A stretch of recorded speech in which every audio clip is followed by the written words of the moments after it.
Khususnya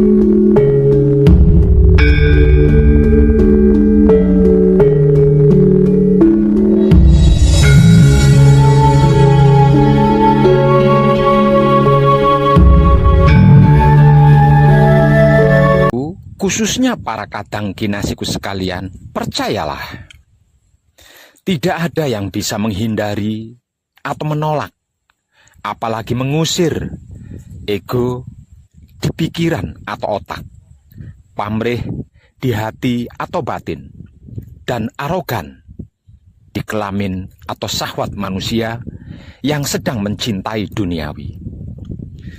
Selain dengan penyerahan diri secara total kepada Dat Maha Suci Hidup yang menggetarkan jiwa raga, dan kesadaran rasa cinta kasih sayang hidup kepada yang membuat pikiran gelisah, hati yang merana, dan syahwat yang brutal. Percayalah, endingnya kesadaran universal atau kesadaran murni atau kesadaran tertinggi atau kesadaran hidup seorang putro kekudangane Romo itu bukan pada sabar atau tidaknya, dan bukan pada terampilnya menahan emosi atau tidaknya, melainkan pada tentang mengenali emosinya dengan kunci dan menyalurkannya secara tepat dengan kesadaran rasa cinta kasih sayang hidup kepada apapun, siapapun, dimanapun, hingga sampai kapanpun. Dan inilah yang dimaksud dari menebar kesadaran rasa cinta kasih sayang Romo tanpa ego, pamrih, arogan. Sedangkan untuk menghubungkan kedirian putro dengan Romonya adalah perjalanan yang tidak diketahui oleh banyak orang. Bahkan putro itu sendiri, bahwasanya ketika mata mistik laku spiritual putro terbuka, maka mata fisik manusia tertutup. Sehingganya dia tidak melihat apapun, karena apapun itu tidak ada selain Romo. Masih ingat ketika saya mematikan di saat panjenengan berhasil mencapai puncaknya laku manekung atau laku gembleng? Namun panjenengan tidak melihat Romo, bukan? Itu karena Romo ono ing telenge rah saniro. Para putra maksudnya. Ada pada kesadaran hidupmu. Jadi, untuk bisa melihat Romo, maka putro harus mijilake Romo. Jeneng sira ingsun mijilake, mula jeneng sira kudu bisa mijilake ingsun. Katangku, putro kekudangane Romo, orang hebat, orang kuat, orang sakti, orang beriman, orang suci, orang tercerahkan maksudnya. Bukan mereka yang mampu melawan kemauan pikir di otaknya, kehendak batin di hatinya, keinginan syahwat pada kelaminnya. Atau bukan mereka yang bisa menahan kemauan pikir di otaknya, kehendak batin di hatinya, keinginan syahwat pada kelaminnya, dengan sabar atau kesabaran, bahkan dengan wahyu pancalaku sekalipun. Bukan. Sama sekali bukan.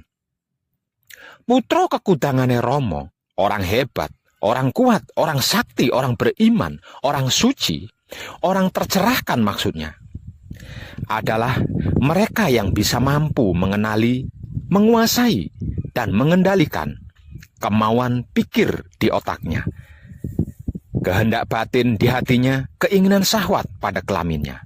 Kemudian mampu bisa mengarahkan atau menyalurkannya secara tepat dengan kesadaran rasa cinta kasih sayang hidup kepada apapun, siapapun, dimanapun, hingga sampai kapanpun. Inilah arti maksud dari samu barang tumindak kinantenan sarwa mijil. Dan inilah bagian tertinggi dari seluruh lelaku bagaimanapun dan laku apapun istilahnya. Klimak akhirnya, klimak teguhnya, klimak rahayunya, klimak selamatnya, klimak bahagianya, klimak sempurnanya, dan klimak abadinya. Aku adalah kamu, kamu adalah aku. Namun aku bukan kamu, dan kamu bukan aku. Kalau kamu tidak bisa mijilake aku sebagaimana aku yang bisa mijilake kamu. Para kadang kinasiku sekalian, betapapun pintar dan pandai atau fasih serta lihainya seseorang berbicara tentang keilmuan dalam hal dan bidang apapun, terutama tentang ilmu agama. Jikalau masih ada kebencian, sirik, iri, dengki, buli, hasut, fitnah, dan dendam, masih mencari-cari kesalahan orang lain, keburukan atau kejelekan dan kekurangan orang lain, kelemahan orang lain, menilai, mencela dan menghina, menghakimi, percayalah, sesungguhnya dia masih cetek, masih di seputar angan-angan katanya itu dan ini. Belum benar-benar mengerti, belum benar-benar memahami apa dan bagaimana itu ilmu, dan apa serta bagaimana itu agama yang diyakini dan merasa sudah dimilikinya. Kalau tentang ilmu, jika masih mencari-cari kesalahan ilmunya orang lain, keburukan atau kejelekan dan kekurangan ilmunya orang lain, kelemahan ilmunya orang lain, untuk dinilai, dicela, dihina, dihakimi, kemudian dijatuhkan dan dihancurkan, dan itu mengatasnamakan perguruan atau guru di perguruannya, percayalah, selain itulah orang sombong, arogan dan jumawa yang berpikir dangkal. Sesungguhnya dia masih cetek, masih di seputar angan-angannya sendiri, yang mempercayai ilmu katanya orang lain dan ini itu. Belum benar-benar mengerti, belum benar-benar memahami, belum benar-benar mengetahui apa dan bagaimana itu ilmu yang dimilikinya. Karena tidak ada satupun guru atau perguruan yang mengajarkan dan menyuruh muridnya untuk melakukan keburukan. Jika sampai ada guru dan perguruan yang mengajarkan keburukan, berarti panjenengan salah berguru ilmu. Dan itulah yang disebut ilmu hitam. Maksudnya ilmu untuk berbuat jahat. Maka berhati-hatilah. Sedangkan kalau tentang agama, jika masih ada kebencian, sirik, dengki, buli, hasut, fitnah, dan dendam, masih mencari-cari kesalahan agamanya orang lain, keburukan atau kejelekan dan kekurangan agamanya orang lain, kelemahan agamanya orang lain, untuk dinilai, dicela dan dihina, dicaci maki, dihakimi, diajak berdebat, adu argumen, yang ujung-ujungnya menjadi pertengkaran dan perkelahian, bahkan perang, dan itu diatasnamakan agama dan Tuhan di dalam agamanya, percayalah. Itulah mayat hidup yang tidak berpikir walau berotak, tidak bernurani walau berhati. Namanya juga mayat hidup. Edan tenang. Sesungguhnya dia masih cetek, masih di seputar angan-angannya sendiri, yang meyakini katanya orang lain dan itu ini. Belum benar-benar mengerti, belum benar-benar memahami, sehingga belum mengetahui apa dan bagaimana itu agama yang diyakininya. Karena tidak ada satupun agama dan Tuhan di dalamnya yang mengajarkan dan menyuruh pengikutnya untuk melakukan keburukan. Jika sampai ada agama dan Tuhan di dalamnya mengajarkan keburukan dan melakukannya, berarti panjenengan salah memilih agama dan salah memilih Tuhan. Maka berhati-hatilah. Jadi, kalau ada kiai ustadz atau ustazah, dai, bahkan habib atau syekh sekalipun, pendeta, pemangku, biksu, dan sejenisnya dari keyakinan agama panjenengan masing-masing, jika berbicara lantang dan lancang, melontarkan kata-kata kebencian, cacian, makian, hinaan, celaan pada keyakinan lain, agama lain, atau orang lain, dan apapun itu, di depan panjenengan-panjenengan, apalagi di sebuah majelis taklim atau majelis akbar, dan lain-lain sebagainya, jangan lama-lama. Apalagi sampai mengikutinya, cepat pergi dan tinggalkan dia. Karena selain dia sedang mendustai panjenengan, dia sedang memprovokasi panjenengan agar supaya panjenengan bisa dijadikan kambing hitam dan korbannya untuk mencapai misi dan visi pribadinya. Sekalipun dibungkus dalil dan ayat-ayat serta firman-firman dari kitab suci agama yang panjenengan anut, yakini kebencian tetaplah kebencian, keburukan tetaplah keburukan, karena dalam kitab suci apapun tidak ada dalil dan firman yang berayat berkebencian, sirik, iri, dengki, buli, hasut, fitnah, dan dendam. Mencari-cari kesalahan agamanya orang lain, keburukan atau kejelekan dan kekurangan agamanya orang lain, kelemahan agamanya orang lain, itu sama sekali tidak ada. Saya yakin panjenengan cerdas dalam hal ini. Artinya, panjenengan bisa mengerti dan memahami mana kata-kata tulus dan baik, mana yang tidak.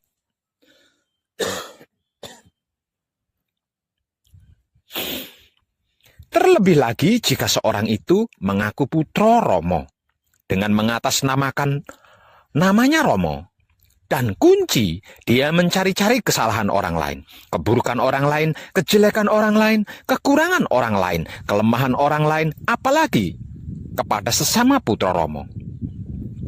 Kepada keyakinan orang lain, termasuk agama, dicari-cari kesalahannya, keburukannya, kejelekannya, kekurangannya, kelemahannya, untuk dihina, dicela, dicaci maki, tanpa sadar di akte kelahirannya, di KTP-nya, di ijazahnya, di surat nikahnya, dan lain-lainnya tercantum agama.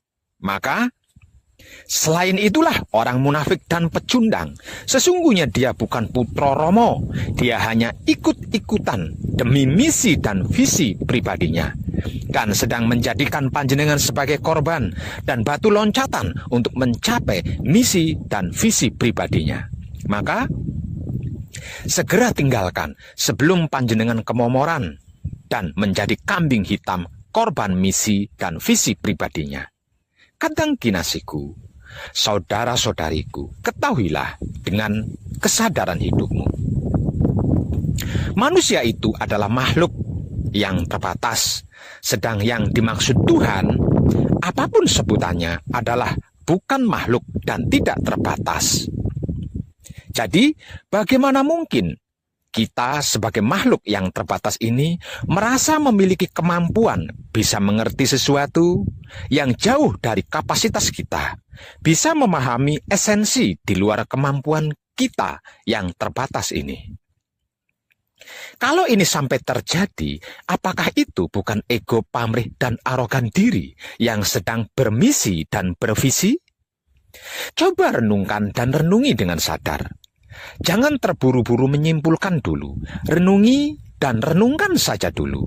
Kira-kira iya begitu? Apa iya begitu? Ini dan disinilah salah satu akar masalah dari masalah-masalah yang tidak manusiawi paling utama, yang sedang tumbuh berkembang di NKRI, yang sama-sama kita cintai ini. Bahkan bisa jadi akan menjadi pemicu paling utama terjadinya aksi Panglima Sapu Jagat yang bakal terjadi sekitar tahun 2025 nanti. Sebab dari pengertian dan pemahaman makhluk terbatas ini, akibatnya tidak sedikit jumlahnya orang-orang terjebak dalam cara berpikir di mana mereka memanusiakan Tuhannya. Sehingga merasa punya hak mendikte kemauan Tuhan, bahkan merebut dan mengambil alih kuasa Tuhan. Konyolnya lagi, merasa mampu melindungi Tuhan dari berbagai macam ancaman dan menjaga harga diri Tuhan dari orang-orang yang menghina dan mengancam Tuhan. Merasa tahu apa yang Tuhan pikirkan dan merasa punya hak wewenang bertindak atas nama Tuhan. Hingga pada akhirnya, kelemah lembutan pemikiran manusianya dan kesadaran hati nurani makhluk terbatasnya berubah menjadi sifat arogansi dan sikap radikalisme yang berkelakuan tega dan kejam. Membabi buta menghancurkan apapun yang dianggapnya pesaing dan penghalang misi visinya. Inilah bahaya besar yang sedang mengancam NKRI kita saat ini dan sudah terjadi di beberapa titik daerah dan wilayah NKRI kita. Mengatasnamakan Tuhan untuk kepentingan pribadi dengan cara mendogmakan prinsip hidup yang sebenarnya tidak ada di dalam kitab suci agama apapun. Kepada seluruh generasi muda NKRI yang sedang haus ilmu dan masih berdarah panas.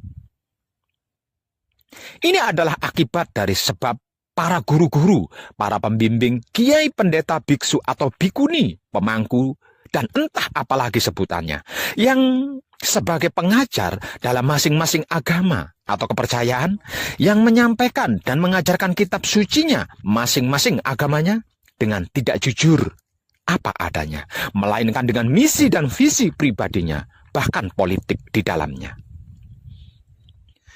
Untuk seluruh para guru-guru, para pembimbing, kiai, pendeta, biksu atau bikuni, pemangku, dan entah apalagi sebutan dalam keyakinan agama apapun, kalau mempunyai misi dan visi pribadi, dimohon jangan menggunakan agama sebagai tameng dan mengatasnamakan Tuhan.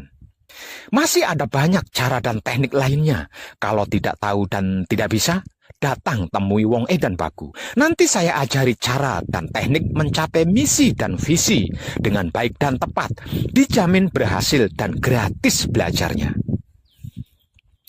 Jangan korbankan generasi anak bangsa NKRI kita yang tak lain dan tak bukan adalah saudara-saudari panjenengan sendiri, bahkan anak cucu keturunan panjenengan sendiri. Sekali lagi, jangan memanfaatkan agama apalagi mengatasnamakan Tuhan untuk keinginan pribadimu. Itu pengecut dan pecundang namanya. Dalam kehidupan dunia ini, silahkan. Hiduplah sesuka pikiranmu, tapi ingat kau akan mati. Cintailah apa saja sesuka hatimu, tapi ingat kau akan meninggalkannya. Berbuatlah sesuka kelaminmu, tapi ingat kau akan dibalas. Paling lambat awal tahun 2025 nanti, yang tinggal beberapa tahun lagi loh. Semuanya, segalanya bahkan seluruh kemunafikan yang mengatasnamakan agama, pecundang yang mengatasnamakan Tuhan, dan para pengkhianat kebaikan akan dihancurkan. Tidak percaya? Awalannya ini sudah terjadi loh. Perhatikan saja di sekelilingmu. Bagaimana keadaan sikonnya orang-orang munafik yang mengatasnamakan agama, pecundang yang mengatasnamakan Tuhan, dan penyuka keburukan yang tidak berkemanusiaan. Perhatikan.